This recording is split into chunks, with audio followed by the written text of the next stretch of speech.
إن الحمد لله نحمده ونستعينه ونستغفره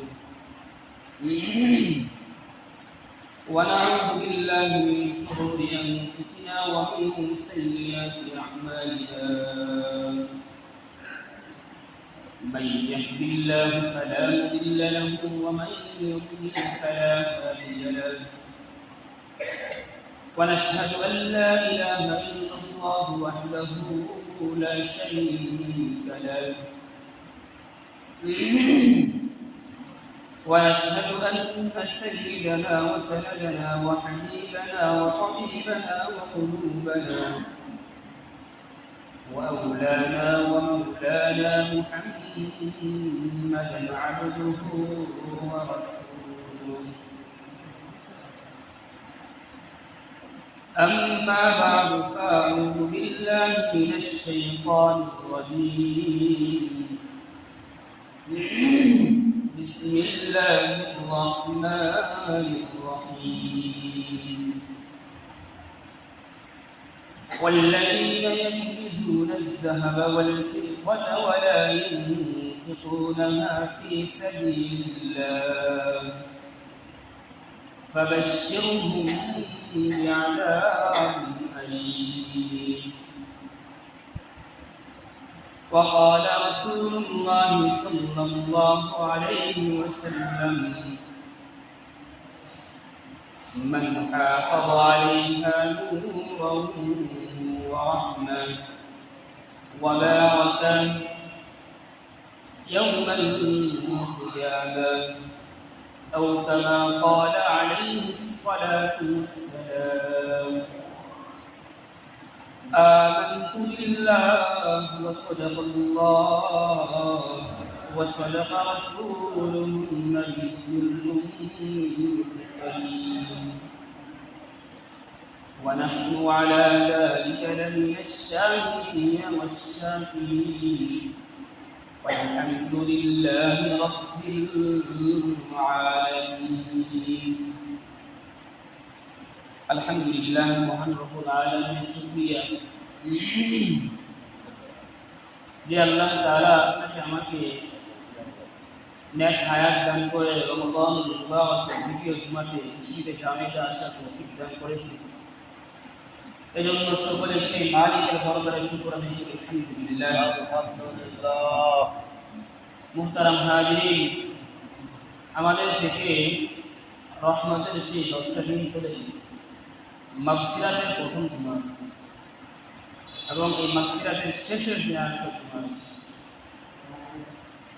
তো রমজানের দ্বিতীয় জুমাতে আলোচনার যে বিষয়বস্তুটা আসছে সেটা হচ্ছে যাকাতের অবস্থা যাকাতের প্রেক্ষাপট যাকাত ফরজ হওয়ার সুতরাং লগ্ন কি যাকাত কাজের উপর ফরজ যাকাত দেওয়ার আগে কাদেরকে মাসারিফে যাকাত দিক সেগুলো কি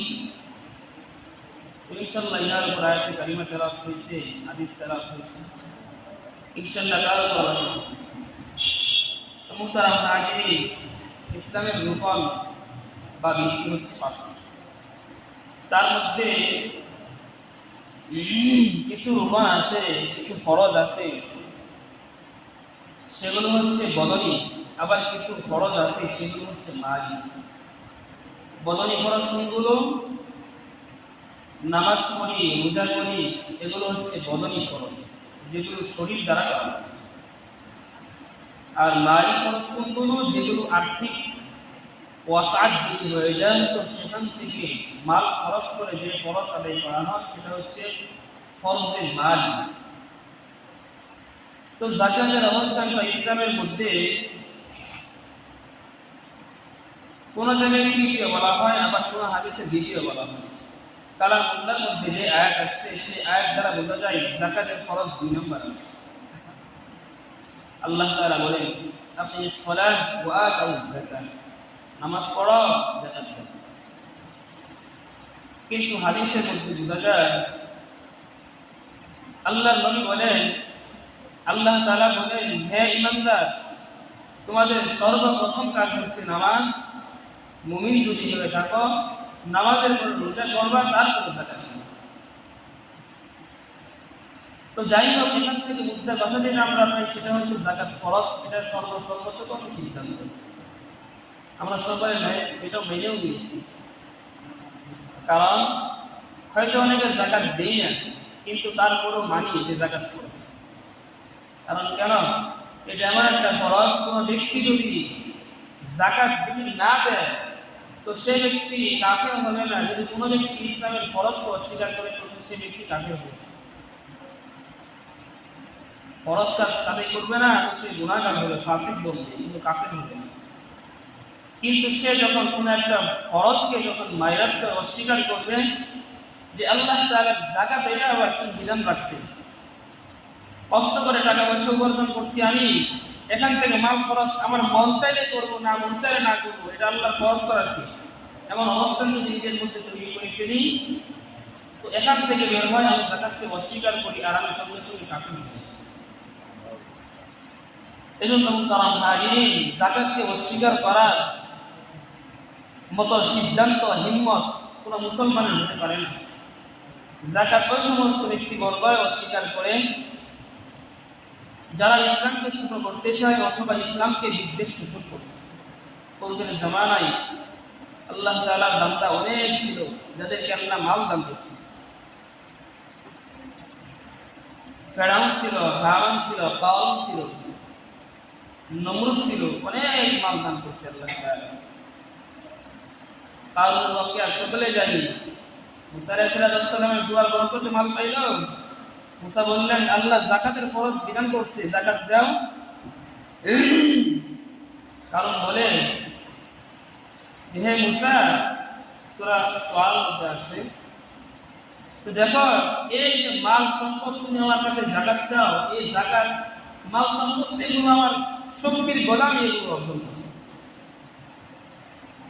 তো মুসা আলাইহিস সালাম যখন তার কাছ থেকে যাকাতের মাল যখন না নিতে পারলো গরিবদের জন্য, আল্লাহ তাআলার পক্ষ থেকে সেই কারণের উপর এমন ভাবে অভিশাপ নেমে আসলো, তার মাল শুদ্ধে কারণ সহ তার সমস্ত ধনভাণ্ডার মাটির মধ্যে ধ্বংসিত হয়ে সে হারাক হল।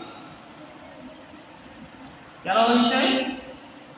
এক হচ্ছে আল্লাহর ফরজ বিধানকে অস্বীকার করছে, দ্বিতীয়ত নবীর সাথে মুস্তাফি দিয়াদি করছে। এজন্য রব্বে কারীম আল্লাহ তাআলা আপনাকে আমাকে যাকাতের বিধান ফরজ করেছে।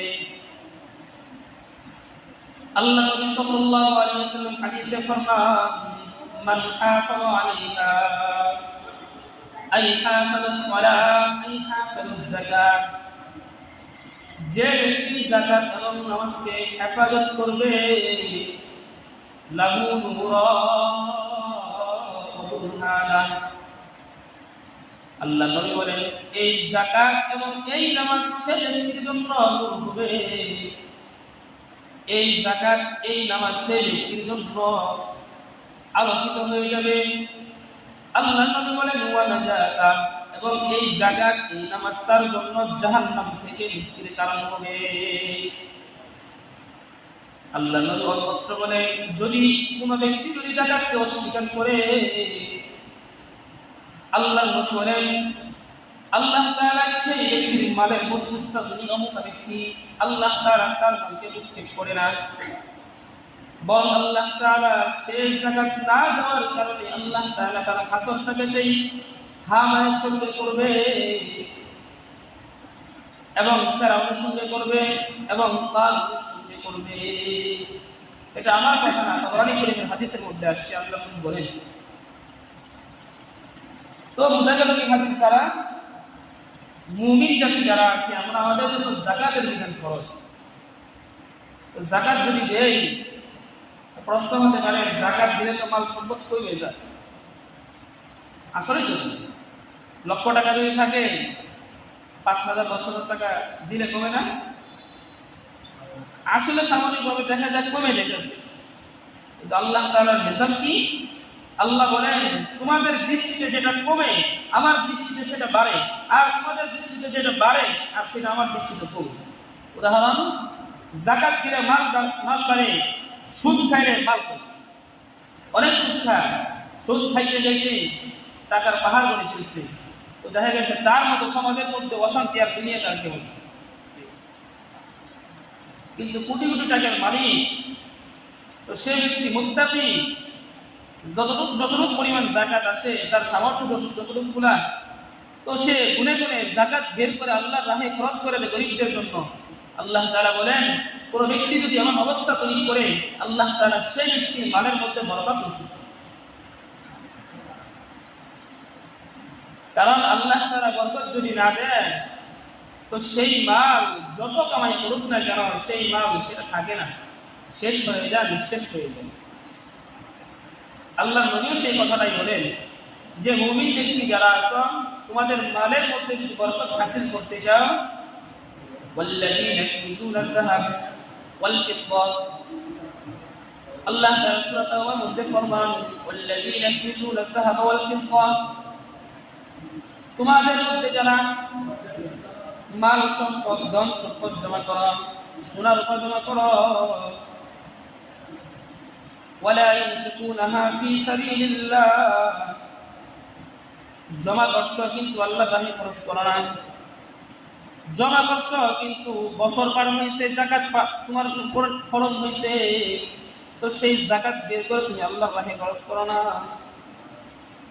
আল্লাহর নবী বলেন, হে আমার উম্মত, তোমরা আল্লাহ তাআলা থেকে ধমকি শুনে নাও, ফাবাশশিরহুম বিআযাবিন আলীম, রব্বে কায়নাত তোমাদের জন্য যন্ত্রণাদায়ক শাস্তি নির্ধারণ করে রাখছে।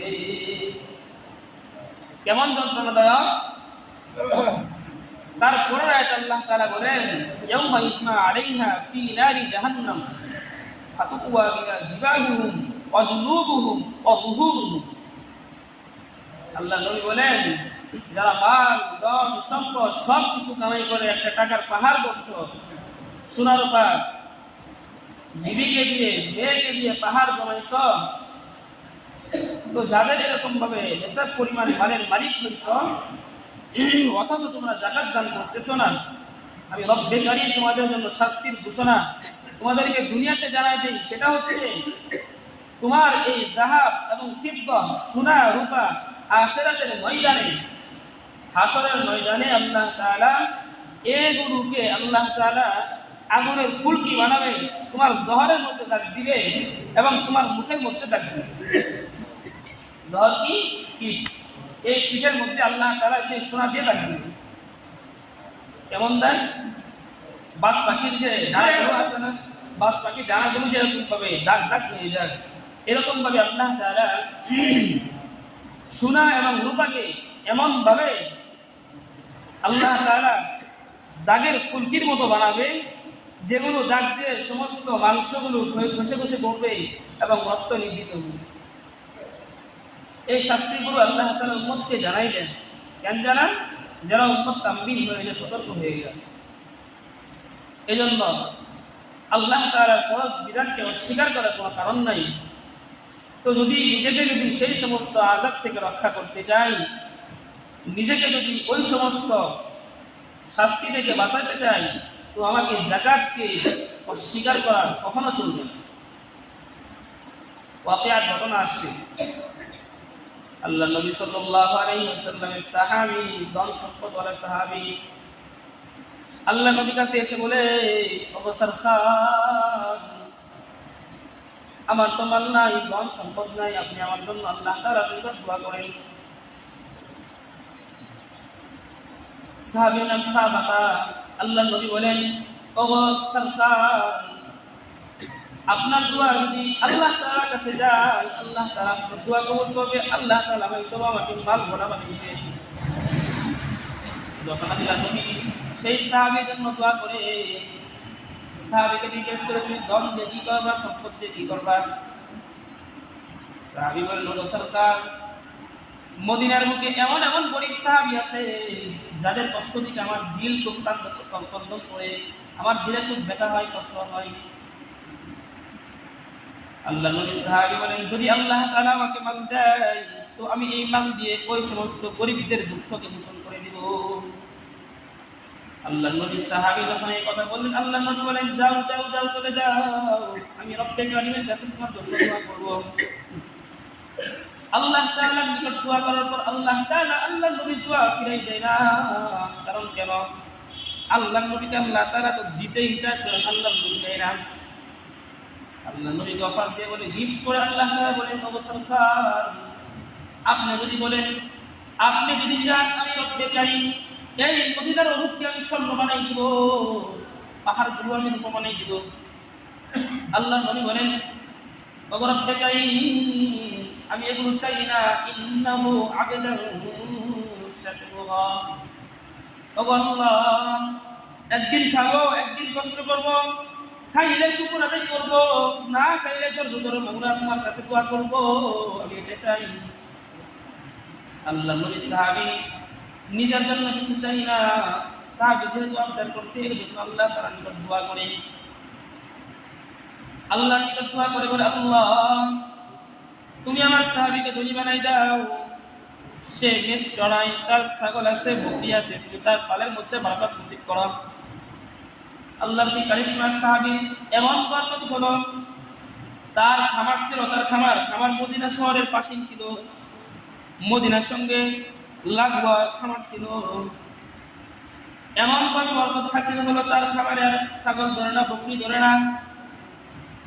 সে তখন শহর থেকে একটু গ্রাম দেশে চলে গেল, কারণ শহরের জায়গার দাম বেশি, গ্রামের জায়গার দাম কম। অনেক বড় একটা জায়গা নিবে, জায়গা নেওয়ার পর আল্লাহ তাআলার নিকট এবং অনেক মেষ পালন করবে এবং অনেকগুলো বকরি মালিক হবে।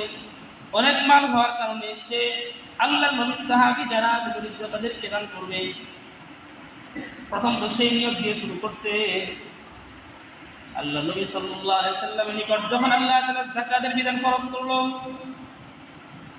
আল্লাহ নবী সাহাবীকে যখন যাকাত ওসরের জন্য পাঠাইলো, বনু সুলাইম গোত্রের সাহাবী যারা ছিল তারা যাকাত দান করলো, কিন্তু সাহাবা সে তার যাকাত দিল না, অস্বীকার করলো। আল্লাহ নবী সাহাবী সে সাহাবার নিকট ফিরে এসে যখন আল্লাহ নবীকে আরজি জানাইলো, আবু সরকার আপনার সাহাবী তো সে যাকাত দেয় নাই। আল্লাহ নবী বলেন, হে সাহাবারা, সাহাবাকে আমার কথা বলছো? আল্লাহ নবী সাহাবারা বলেন, জি সরকার আপনার কথা বলছি। তাও দেয় নাই, সে অস্বীকার করছে। সে বলে, এগুলো মাল আমি নিজের কষ্টের মাধ্যমে উপার্জন করছি, সে অস্বীকার করছে। আল্লাহ তাআলা আসমান থেকে মালাকা জিবরাইল দিয়ে পাঠিয়ে আয়াত নাযিল করে বলেন, ও সরকার, যে যাকাত দেয় সেটা গ্রহণ করেন, আর যে যাকাত না দেয় আপনি তার থেকে মুস্তাগনি হয়ে যান। আল্লাহ নবী সাহাবার সামনে যখন আয়াত নাযিল হলো, তার মামা আল্লাহ নবীর সামনে বসে আছে। সে দৌড় দিয়ে তার ভাগিনার কাছে যায়, বলে, সাহাবা নিজেকে আইব মুক্ত করতে চায়, তাড়াতাড়ি যাও যাও সরকারের কাছে যাও, যাকাতের মাল নিয়ে যাও, তাড়াতাড়ি নিজেকে দুষ্মুক্ত করো, আল্লাহকে তুমি তোমার শাস্তিকে তুমি মুক্ত করি নাও। সাহাবী যখন এই কথা শুনছে, সে অনেক ধনাঢ্য ব্যক্তি হয়ে গেছে, লক্ষ লক্ষ কোটি ডলারের মালিক ছিল, তখন অনেক রিয়ালের মালিক হয়ে গেছে। আল্লাহ নবী সাহাবী তখন সকাল হতে না হতে 500 মেষ নিয়ে আল্লাহর নবীর দরবারে চলে গেছে। মসজিদের সামনে যায়, দেখো অনেক বকরি। আল্লাহ নবী অবাক, এই বকরি কে নিয়ে আসলো? আল্লাহ নবী সাহাবা বলে, ও সরকার, আমি নিজের ভুলকে বুঝতে পারছি, এজন্য আমি আমার যাকাতকে আপনার নিকট নিয়ে আসছি। আপনি এগুলো গ্রহণ করেন, আপনার দরিদ্র উম্মতের মধ্যে আপনি এগুলো তাকসিম করে দেন। আল্লাহ নবী বলেন, হে সাহাবা শুনো শুনো, আল্লাহ তাআলা আসমান থেকে আয়াত নাযিল করে তোমার যাকাতকে না দেওয়ার জন্য আল্লাহ তাআলা অর্ডার করছে, আদেশ করছে। তুমি যতই চেষ্টা করো না কেন, তোমার যাকাত ইলা ইয়াউমিল কিয়ামা পর্যন্ত গ্রহণ করা হবে না। তো বুঝা গেল কি, আল্লাহ তাআলা যখন আদেশ করছে, সে যখন না দিছে, যখন লজ্জার মুখে পড়ে সে যখন যাকাতকে পরিশোধের জন্য আগাইছে, তখন সে যাকাতটা আল্লাহ তাআলা ওখান থেকে মুস্তাগনি হয়ে গেছে, অবকামী হয়ে গেছে। কারণ আল্লাহ তাআলার নিকট ধন সম্পদের অভাব আছে, তাই না? অভাব আছে না? আল্লাহ টাকা পয়সার অভাব আছে মনে হয়। তো বোঝা গেল কি, তো সালামে এক ব্যক্তি লক্ষ কোটি টাকার মালিক হওয়া সত্ত্বেও যদি সে যাকাত না দেয়, আল্লাহ তাআলার নিকট একটা মশার দ্বারা পরিমাণ কোনো ক্ষতি হওয়ার সম্ভাবনা নাই। তো সেই সাহাবার জাকাত নিয়ে কি করবে? আল্লাহ তাআলা যাকাত সাহাবার নিতে চায় না, তাকে আল্লাহ তাআলা জাহান্নাম থেকে মুক্তি দিতে চাইতেছে। যাকাতের ফরজ এটা এমনই একটা বিধান, সেটা আপনার মাল থেকে আল্লাহ তাআলা কমায় না, বরং আল্লাহ তাআলা এই মালটাকে আল্লাহ বরকত দেওয়ার জন্য এবং দরিদ্রদেরকে আল্লাহ তাআলা স্বাবলম্বী করার জন্য, দুনিয়াতে সুখ শান্তি প্রতিষ্ঠার জন্য যাকাতের বিধান কায়েম করছে আল্লাহ তাআলা। এখন বলতে পারেন যাকাত এটা দিলে তো মাল সম্পদ কমে যায়। আগেই বলছি যাকাত দিলে মাল সম্পদ কমে না। সকলে এই কথার উপর যদি অটল থাকতে পারি তো আল্লাহ তাআলার উপর ঈমানে মুকাম্মাল হাসিল হয়। যখনই আমার দিল এইটা সাইয়ে যখন না দিবে, যাকাত দিলে মাল কমে যায়, এই কথা যখন দিলের মধ্যে নিয়ে আসবো, আমার দিন আস্তে আস্তে আরো বেশি গুমরাহ হতে থাকবে। কারণ যাকাতের মাল যদি বাংলাদেশ যদি সকলে যদি দান করতো যাকাতের মালগুলো, আমার তো মনে হয় বাংলাদেশের মধ্যে কোনো একটা দরিদ্র দুনিয়ার বুকে বাস করতো। দুনিয়াতে এমনও দরিদ্র আছে যারা খাইতে পারে না, পড়তে পারে না, অথচ এমন এমন দুনিয়া আছে যারা আঙ্গুল ফুলে কলা গাছ হতে হতে টাকার উপর শুয়ে থাকতে থাকতে টাকা পচে যায়, নষ্ট হয়ে যায়, গরিব ব্যাপারটা। এখান থেকে আমাদের দরিদ্র যারা আছে ওদের প্রতি ইহসান যদি করতে চাই, তো রব্বে কায়েম আমার উপর আপনার উপর ইহসান করবে। যাকাতের তাকসীম কিভাবে করব? আল্লাহ মানে হাদিসের মধ্যে যারা যাকাত বন্টন করতে চাইলেন, সোনা দিয়ে তোমরা যদি যাকাত বন্টন করতে চাও, সোনা করতে চাইলে 7.5 তোলা স্বর্ণ লাগবে। তোলা মানে বলি, তোলা মানে বলি 7.5 তোলা মানে 7.5 ভরি স্বর্ণ যদি থাকে আমার কাছে বা আপনার কাছে, আমাদের পুরুষের কাছে তো না, এগুলো আছে মা বোনদের কাছে, সোনা অথবা রূপা। আমার স্ত্রী আছে, আমার মেয়ে আছে, অথবা বোন আছে, এদেরকে জানাই দিব। যদি 7.5 তোলা যদি অথবা 7.5 ভরি যদি সোনা যদি আমার কাছে থাকে, অথবা রূপা যদি 52 তোলা রূপা থাকে, অথবা যদি 7.5 তোলা সোনাও যদি কম থাকে, অথবা 52 তোলা রূপা যদি কম থাকে, অথবা অল্প অল্প সোনা থাকে, অল্প অল্প রূপা থাকে এবং কিছু টাকা পয়সা থাকে, এগুলো সব মিলে যদি একটার মূল্য নির্ধারণ করা যায় সোনা অথবা রূপা, তো আল্লাহ নবী বলেন তোমার উপরও যাকাতের বিধান আল্লাহ তাআলা কায়েম করেছে। তো বর্তমান বাজার অনুযায়ী 22 ক্যারেটের স্বর্ণের দাম হচ্ছে এখন 1,21,600 টাকা। আর রূপার বড়ি হিসেবে যদি নির্ধারণ করতে চাই তো 52 তোলা রূপার দাম হিসেবে আসে 92,000 টাকা। এই নির্ধারণ মূল্য অথবা রূপা অথবা সোনা একটু একটু করে যদি পূর্ণ একটা নেশার পরিমাণ হয়, অথবা আমার কাছে যদি টাকা থাকে, অথবা আমার কাছে ব্যবসায়ী সামান বা মূল্য থাকে, তো আল্লাহ নবী বলে তোমার নিকট আল্লাহ তাআলা যাকাতকে ফরজ করছে। জমির কথা কি বলবেন? গবাদি পশু আছে, হাঁস মুরগি আছে, এই সমস্ত মানের হুকুম কি? জায়গা জমি বলেন সেগুলো যদি ব্যবসার নিয়মে ক্রয় করে থাকি, সেগুলো ব্যবসার উদ্দেশ্যে বিক্রি করে থাকি, নিজের কাছে রেখে থাকি, তো তার উপরে যাকাত আসে। অথবা গবাদি পশু যদি বিক্রির উদ্দেশ্যে যদি নিজে খামার করে থাকি, একটা কিনবো কিছুদিন রাখবো আবার বেচবো, ব্যবসার উদ্দেশ্য যদি থাকে তো তার মধ্যে যাকাত আসবে। গরুর নেশাবটা কি? 40 গরুর মধ্যে একটা গরু আসে। আর এগুলো যদি বিক্রির উদ্দেশ্য না থাকে, দুধ খাওয়ার উদ্দেশ্য, অথবা যদি সেগুলো যদি গৃহপালিত পালন করার উদ্দেশ্য হয়ে থাকে, তার উপর যাকাত আসে না। হাঁস মুরগি একই হুকুম।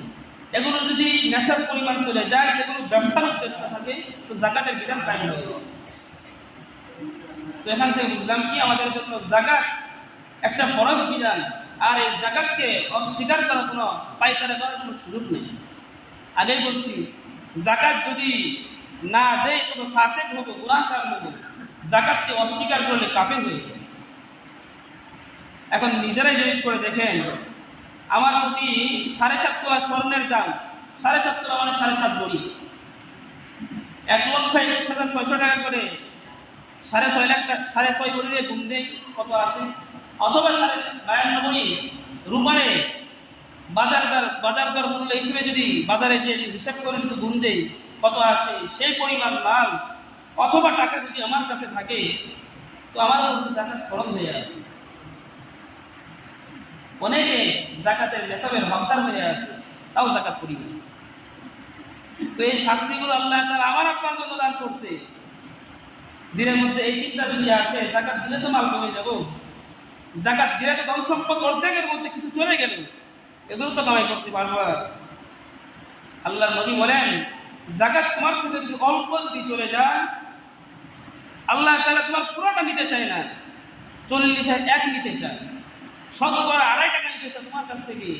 এইটুকু তুমি যদি দিতে পারো, আল্লাহ তাআলা 2.5 দিবা, হতে পারে আল্লাহ তাআলা তোমাকে 10 গুণ বাড়াই দিতে পারে। দিতে পারেন আল্লাহ তাআলা। তো এই মাল দিছে কে আমাদেরকে? কে দিছে? আল্লাহ দিছে। আল্লাহ ছাড়া কেউ দিছে? কে দিছে? খাজায় দিছে? বাবা দিছে? কেউ দেয় নাই, দিছে আল্লাহ। খরচ করবো আল্লাহর কাছে, আমার সমস্যা বুঝতে নাই। যার চাকরিজীবী আছি, অফিসে ক্যাশিয়ার আছে, ক্যাশিয়ারকে কি করা হয়? যে ফ্যাক্টরির মালিক, সে ক্যাশিয়ারকে টাকা বিতরণ করে, লক্ষ টাকা বা কোটি টাকা দান করে বা দেয়, তাকে তার শ্রমিক যারা আছে সকলকে যেন তাকসিম বন্টন করে দেয়। এখন ক্যাশিয়ার যদি চিন্তা করে অনেকগুলো টাকা আমার কাছে আছে, এখান থেকে যদি খরচ করি তাহলে তো কমে যাবো, আমার কাছে রাইখে দেয়, তো সেই ক্যাশিয়ারের কপালে কি মার আছে না? অন্য কিছু আছে? আমার অবস্থা তো একই অবস্থা। আল্লাহ দান করছে মাল, আল্লাহ তাহলে একটু চাইছে, তাও নিজের জন্য না, গরিবদের জন্য চাইছে। তো এখান থেকে কিছু যদি না দেয়, তাহলে আমার কপালে জাহান্নামে বাড়ি ছাড়া কিছু আছে? এই জন্য দিলের মধ্যে কষ্ট হলেও জাকাতকে যখন বিসর্জন দিব, আল্লাহর নবী বলেন, আল্লাহ তাআলা তোমার মালের মধ্যে আল্লাহ তাআলা বরকত দান করে দিবে। বরকত চাইলে জাকাত দিব, আর শাস্তি মোকাবিক কি হতে চাইলে মালকে বেশি বেশি করে জমায় রাখবো ব্যাংকের মধ্যে। আপনাদের রাখতে হাতে। তো আয়াতে কারিমাতে আল্লাহ তাআলা বলেন যে বান্দা, আল্লাহ তাআলা স্মরণ করে বলেন, ওয়ানফিকু মিম্মা রাযাকনাকুম। হয়তো চিন্তা করতে পারি, ছোট থেকে শুরু করে অনেক বড় পর্যন্ত পড়ালেখা করছি, ডিগ্রি অর্জন করছি, মাস শেষে 20,000, 30,000, 50,000 টাকা বেতন পাই, এখন তো আমার কষ্টের কারণে পাচ্ছি। এমনটা যদি চিন্তা করে ফেলি, যদি চিন্তা করি যে না, এই মাইনাটা আমার কষ্টে, সারাদিন কষ্ট করি, মাস শেষে সেই উপার্জনের টাকা আমি পাই, তো এটা যদি হয়ে থাকে, আল্লাহ তাআলা স্মরণ করাই দেয় বলে আমার কথা আল্লাহ তাআলা নিজেই বলতেছেন, ওয়ানফিকু। আল্লাহ তাআলা বলেন তোমরা খরচ করো। তো খরচ করবা যাকাতের মধ্যে খরচ করবা, ফিতরার মধ্যে খরচ করবা, অথবা টাকা পয়সা আছে ওয়াজ করতে যাও, সেখানে খরচ করবো। ভাই কথা না বলি। তো দেখেন আল্লাহ তাআলা স্মরণ করাই দিয়ে বলেন, হে বান্দা, তোমরা যে খরচ করবা সেটা কিন্তু তোমাদের নিজের মাল খরচ করবা না, আমি রব্বে কারিমের মালই খরচ করবা। মিম্মা রাযাকনাকুম, মিম্মা আই মিন মাল, অর্থাৎ আমার মাল থেকে খরচ করবা। মাল আমি তোমাকে যেরকম ভাবে দিছি, এই আমার দেওয়া মাল থেকে তুমি খরচ করবা, তোমার মাল তুমি খরচ করতে বলি না। এই জন্য ভাই বুজুর্গ, রমজান মাস আসছে, রমজান মাসের মধ্যে জাকাত দিলে সওয়াব আরো বেশি পাওয়া যায়। কি বলেন? জাকাত ফরজ না? এটা ফরজ কাজ। আগে হাদিস শুনাইছিলাম, একটা ফরজ আদায় করলে আল্লাহ তাআলা 70টা ফরজের সওয়াব দান করে। তো এক জাকাত দিলে কয় জাকাতের সওয়াব পাওয়া যাবে? 70 জাকাতের সওয়াব পাওয়া যাবে। তার মধ্যে আবার রমজান মাস, হয়তো অনেকে হিসাব করে থাকি রমজানের করে জাকাতের হিসাব নির্ধারণ করে থাকি। আসলে রমজান হিসাব করলে এটা ভালো হয়, আর জাকাতের হিসাবগুলো করতে হয় চন্দ্র মাসকে উপলক্ষে করে, কারণ চন্দ্র মাসের তারিখগুলো ঠিক থাকে। চন্দ্র মাস এই রমজানে দিলাম, আবার সামনে বছর পার হয়ে আবার এই রমজানের মধ্যে আবার আসলাম। রমজানের মধ্যে যদি দিতে পারি নিজের জাকাতকে, একই তো জাকাত আদায় হলো, দ্বিতীয় এক ফরজে আল্লাহ তাআলা 70 ফরজের সওয়াব দান করবে। এক নাম্বার। 2 নাম্বার কথা হচ্ছে, যেহেতু রমজান মাস, আমাদের রমজান মাসে বলে আরো কিছু আমল আছে। এক হচ্ছে ফিতরার বিধান, সামনে আরো বিস্তারিত আলোচনা করা হবে। তবে বর্তমানে ফতোয়া হিসেবে যে মাসআলাটা আসছে, রাহমানিয়াতের ফতোয়া আসছে, পনির দিয়ে যদি আমরা নিজেদের ফিতরাকে আদায় করি, তো পনিরের বর্তমান বাজার মূল্য হচ্ছে 850 টাকা বা 800 টাকা। তো 3.5 কেজি পনির যদি আমরা দান করতে চাই সদকায়ে ফিতর, তো আমাদের বাজার মূল্য আসে সে 2800 টাকা। খেজুর দিয়ে যদি দিতে চাই, ভালো মানে খেজুর 3.5 কেজি 3 কেজি খেজুর যদি দিতে চাই আমরা, তো 2400 টাকার মতো আসে, ভালো খেজুর যেগুলো আছে। অথবা কিসমিস দিয়ে যদি দিতে চাই 3.5 কেজি, সেগুলো 200 টাকা আসে বর্তমান বাজার মূল্য হিসেবে। আর সেটা যদি না পারি, গরিব হয়ে আসি, টাকা পয়সা কম আছে, সদকায়ে ফিতর তো দেওয়া লাগবে। যাকাতের হিসাবের সঙ্গে এটা আবার একসঙ্গে করলে চলবে না। যাকাতের বিধান হচ্ছে যেগুলো মাল হচ্ছে বর্ধনশীল মাল, সেগুলোতে যাকাত ফরজ হয়। আর নিত্য প্রয়োজনীয় সামান ব্যতীত যেগুলো আছে, সেগুলোর হিসাব যদি যাকাতের নেশাব পরিমাণের মধ্যে যদি ঢুকে যায়, তো তার উপর সদকায়ে ফিতর ওয়াজিব হয়ে যায়। ঘরের মধ্যে খাট আছে একটা, আর অন্যান্য খাট শৌখিন হিসেবে কয়েকটা রুমে ফেলে রাখছি। নিত্য প্রয়োজনীয় জিনিস আসবাব, আপনার গায়ের পোশাকই ধরেন একটা পোশাক আছে, সেটা পরলেই চলে, অতিরিক্ত পোশাক আছে, এরকম ভাবে প্রত্যেকটি জায়গাতে হিসাব করা শুরু করবেন। আসবাব সামান এগুলো হিসাব করলে যদি আমার সমস্ত সম্পদ যদি একত্রিত করার পর যদি যাকাতের নেশাব 7.5 তোলা স্বর্ণ অথবা 52 তোলা রূপার সম পরিমাণ যদি মালে রূপান্তরিত হয়ে যায়, তো আল্লাহর নবী বলেন তোমার উপর সেই সদকায়ে ফিতর ওয়াজিব হয়ে যায়। এখন বলতে পারেন সদকায়ে ফিতর কে কাটটা দিব? স্বামীর জন্য জিম্মাদারি হচ্ছে তার নাবালেগ বাচ্চা যারা আছে তাদেরটা দিয়ে দেওয়া। বালেগ ছেলে যারা আছে বা মেয়ে যারা আছে, বালেগা মেয়ে যারা আছে, ওদেরটা যদি দিতে চাই বাবা, তবে সেটা ইহসান হয়ে যাবে। স্ত্রীকে দেওয়া কর্তব্য স্বামীর জন্য না, তবে যদি দিতে চাই তো সেটা ওয়াজিব না, তো সেটা মুস্তাহাব হিসেবে আদায় হয়ে যাবে। এই জন্য সদকায়ে ফিতরের বিধান যেটা আছে, আমরা সাধারণের জন্য যে নির্ধারণ করা হয়েছে, যেটা গম বা আটা দিয়ে যে মূল্য নির্ধারণ করা হয়েছে, সেটা 100 টাকা বা 110 থেকে 15 টাকার মধ্যে। রাহমানিয়া থেকে ফতোয়া যেটা আসছে সেটা 10 টাকার কথা বলছে। ইসলামিক ফাউন্ডেশন থেকে যে ফতোয়া দেওয়া হয়েছে সেটা 15 টাকা বা 10 টাকার কথা বলছে। তো এই জন্য আমাদের সর্বসম্মতিক্রমে 5 টাকা বেশি দিলে সমস্যা নাই, তো 5 টাকা নির্ধারণ বাড়াইতে 115 টাকা করে মাতৃ হিসেবে দিয়ে দিই।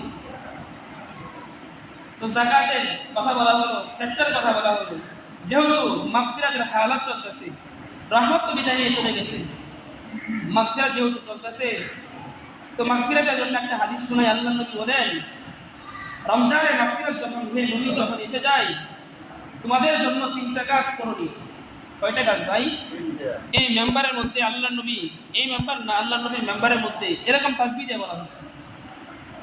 আল্লাহর নবী রমজান মাসে মাগফিরাতের দিনে মেম্বারে যখন উঠতেছে, মেম্বারের প্রথম সিঁড়ি, দ্বিতীয় সিঁড়ি, তৃতীয় সিঁড়ি, প্রথম সিঁড়িতে যখন আল্লাহর নবী পা রাখেন, আসমান থেকে মালায়েকা জিবরাইল আসছে, আল্লাহর নবীকে বলেন ও সরকার, আপনি যখন পা রাখলেন, আল্লাহ তাআলার পক্ষ থেকে আমাকে আদেশ করা হয়েছে আমি যেন আমিন বলি, আমি সেজন্য বলছি আমিন।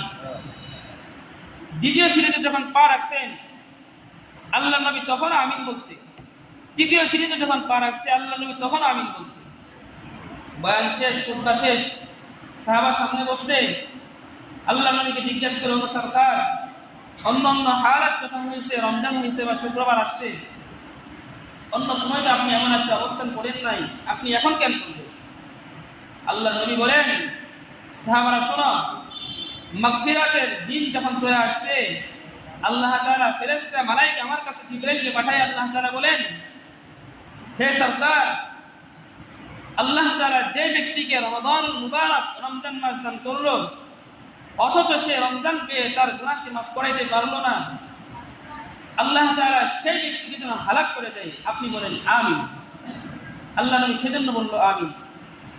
2 নম্বর সিঁড়িতে যখন আল্লাহ নবী পা রাখেন, সাহাবী আবার জিজ্ঞাসা করেন এটা কেন আমিন বললেন?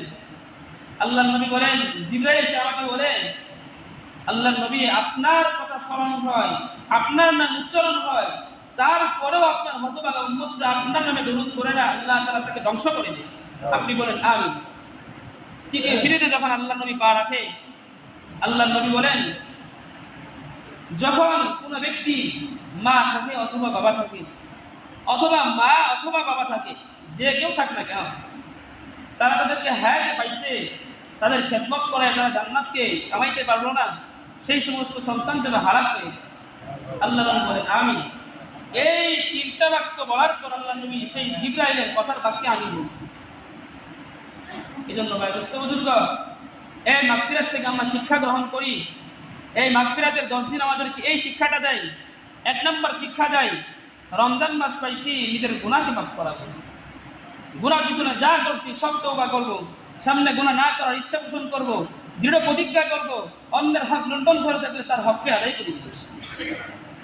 এবং 2 নম্বর কাজ বেশি করব, নবীর নাম শুনছি তো দরুদ পড়া শুরু করে দেব। ফায়দা কি? আল্লাহ নবী বলেন, যে ব্যক্তি আমার প্রতি একবার দরুদ পড়ে আল্লাহ তাআলা তার উপর 10টি হাসানা বর্ষণ করে, সুবহানাল্লাহ, রহমত বর্ষণ করে। 3 নম্বর ফায়দা, যে ব্যক্তি আল্লাহর নবীর প্রতি দরুদ বর্ষণ করে আল্লাহ তাআলা তার মৃত্যুর সময় কালিমা নসিব করে। সুবহানাল্লাহ, আমার কথা না হাদিসের কথা। লাস্টে যে কথা আল্লাহ নবী বললেন, রমজান মাস আসলে মা বাবার খেদমত করে জাহান্নাম থেকে মুক্তি নিয়ে জান্নাত কামাই করবে। এক হাদিসে আল্লাহ নবী বলেন, উমা জান্নাতুকুমা আও নারুকুমা, হয়তো মা বাবা তোমাদের জন্য জান্নাত, না হয় জাহান্নাম তোমাদের জন্য হয়ে আছে। এজন্য ভাই বুজুর্গ, রমজান মাস চলতেছে, 3টা কথার উপর আলোচনা করা হলো, যাকাতের অবস্থান, ফেতরা এবং রমজান মাগফিরাতের করণীয় কি আমাদের। আল্লাহ তাআলা আপনাকে আমাকে এই 3টে কাজের উপর অটল থেকে আল্লাহর হকগুলো আদায় করে আল্লাহ তাআলা আমাদের গুনাহ থেকে মুক্তি দিয়ে নবীর প্রতি দুরূদ করে এবং কি মা বাবার খেদমত করে জান্নাত হাসিলের তৌফিক দান করে সকলে করি আমিন। যারা সুন্নাত করলেন বাংলার জামাত, যারা সুন্নাত করলেন